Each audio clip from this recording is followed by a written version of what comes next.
बेकार सा लग रहा है क्योंकि पवन सिंह को हम ना बहुत बड़े दर्जे और बहुत बड़ा स्टार की तरह देखते हैं और वो टीवी के लायक है नहीं। पर पता नहीं क्यों उनका जो पीआर टीम है, उनके जो मैनेजर्स हैं, उनका जो पूरा जो सिस्टम जो है वो उनको ये क्यों नहीं बता रहा कि आपका जो ओहदा है इन टीवी एक्टरों से कहीं ऊंचा है। पवन सिंह के ऊपर धमकी आया था लॉरेंस बिश्नोई का। अरे ये लॉरेंस बिश्नोई वगैरह जो भी है, तो खेसारी लाल को तो शुरू से कॉपी कैट का दर्जा मिला हुआ है। वो तो हमेशा किसी छोटे कलाकार के भी गानों को उठाते हैं और गा देते हैं और अच्छे खासे व्यूज कमा लेते हैं। खेसारी लाल यादव, पवन सिंह दोनों फिर से विवाद कर दिए हैं और दोनों का एक ही साथ गाना आता है रंगदारी का। बयानबाजी करना जिससे कि लोग ट्रिगर हों और एक दूसरे के ऊपर उंगली उठाएं, और ये सारा ना स्टंट होता है पब्लिसिटी का और अपने गानों को चलाने का कि गाने चले, ट्रेंडिंग पे जाए और अच्छा खासा रेवेन्यू जनरेट हो। तो चूंकि दूसरी बात भी ये है कि अगर ऐसा नहीं करेंगे तो जब इन्होंने जो लॉस जो साहबी जो राजनीतिक में अच्छे गायक हैं वो, और वो एल्विस यादव के सामने जाकर भाई भाई कर रहे हैं, तो कभी बिग बॉस में जाते हैं, तो कभी अश्नीर ग्रोवर का शो जो नया शो बनाता है उसके शो में जाते हैं। नमस्कार, प्रणाम, आप देख रहे हैं दिलदार साहब। आज हमारे साथ में एक्टर पवन चौहान जी। चौहान जी, ये बताइए, भोजपुरी इंडस्ट्री में हमेशा की तरह विवाद तो घिरा ही रहता है, लेकिन खेसारी लाल यादव, पवन सिंह दोनों फिर से विवाद कर दिए हैं और दोनों का एक ही साथ गाना आता है रंगदारी का। आप इस पर क्या कहिएगा? इनका तो शुरू से ये चल रहा था कंट्रोवर्सी क्रिएट करना और लगातार कोई ना कोई ऐसी बयानबाजी करना जिससे कि लोग ट्रिगर हों और एक दूसरे के ऊपर उंगली उठाएं, और ये सारा ना स्टंट होता है पब्लिसिटी का और अपने गानों को चलाने का। चूंकि दोनों ने गाना निकाला है तो कुछ ना कुछ हरकत तो करेंगे। तो मेन कारण तो ये है कि पब्लिसिटी स्टंट है ताकि गाने जो कि चले, व्यूज अच्छे आए, थोड़ा ट्रेंडिंग पे जाए, और बस यही मेन कारण होता है। बाकी दोनों के जो आपसी दुश्मनी क्या कहेंगे उसको, जो आपसे चूतियापंती करते रहते हैं लोग आपस में, तो वो तो कभी छूटने वाली है नहीं।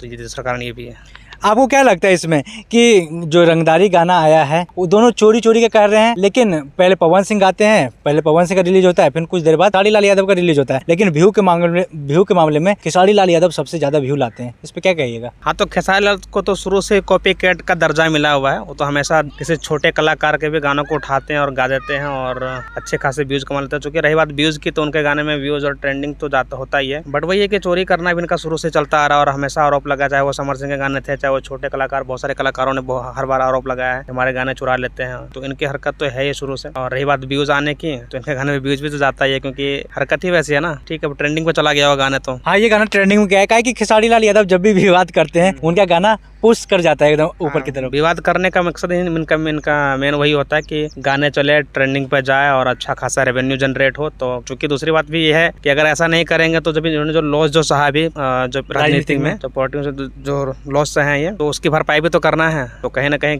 कुछ ना कुछ करके तो करना ही पड़ेगा। तो अगर मार्केट में बने रहना, तो उनको पता है कि कुछ ना कुछ अगर कंट्रोवर्सी नहीं करूंगा, चोरी चमारी नहीं करूंगा या कुछ उल्टे बयानबाजी नहीं करूंगा तो कैसे रहूंगा? क्योंकि सबको पता है अगर हम अच्छा बोलेंगे, अच्छा करेंगे तो चीज़ें उतना वर्क नहीं करती जितना कि उल्टे पुल्टे बोलने से करती है। तो मेन चीज़ वही है।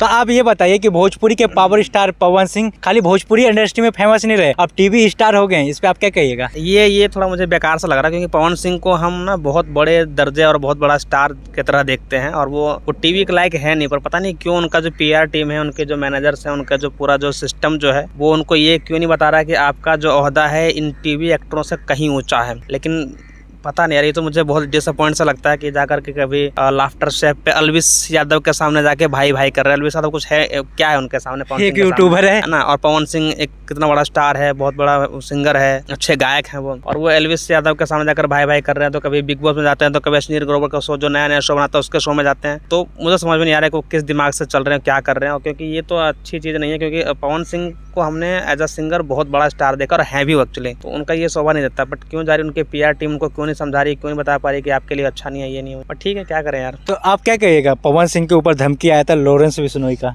अरे ये लॉरेंस बिश्नोई वगैरह जो भी हैं, तो धमकियाँ तो आती रहती है, लेकिन उसमें ज़्यादा क्या ही बोला जाएगा। पर वही है ना कि पवन सिंह तो उसके बावजूद भी गए वो। हाँ, सामना किया। अब देखो, हर किसी का अपनी अपनी मर्जी है। अब किसी के धमकाने से, किसी के रोकने से कोई थोड़ी ना रुक जाएगा यार। सीधी सी बात समझो, अगर दुश्मनी आपकी है, ठीक माना सलमान खान से दुश्मनी आपकी है, हर किसी की थोड़ी ना है, तो ठीक, वो अगला बंदा तो जाएगा ही जाएगा। तो वो है, तो धमकी तो खैर फालतू वाली चीज़ें हैं, ऐसा तो करना ही नहीं चाहिए। अगर जो कोई करता भी है तो गलत है और नहीं करना चाहिए इसको।